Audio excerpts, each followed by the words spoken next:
জাহান্নামে যাওয়ার যে কারণগুলো বর্ণনা করছেন তার 1 নম্বর বলে দিচ্ছেন যে দুনিয়াতে যারা নামাজ পড়তো না এরা কিন্তু জাহান্নামে। অতএব এখন থেকে আমরা যদি জাহান্নাম থেকে মুক্তি পেতে চাই।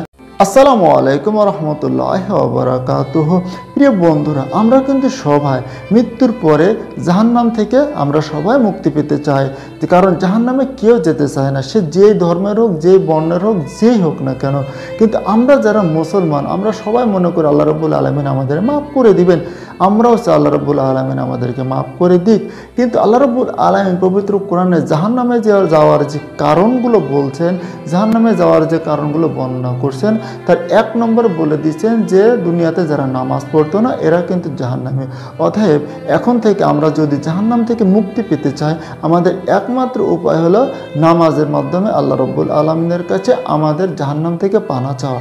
কারণ আল্লাহ রাব্বুল আলামিন পবিত্র কোরআনে প্রশ্ন আউট করে দিয়েছেন যে যারা নামাজ পড়তো না তারাই বলবে যে আমরা দুনিয়াতে নামাজ পড়তাম না, তাই আমরা আজকের জাহান্নামে। আসসালামু আলাইকুম ওয়া রাহমাতুল্লাহ।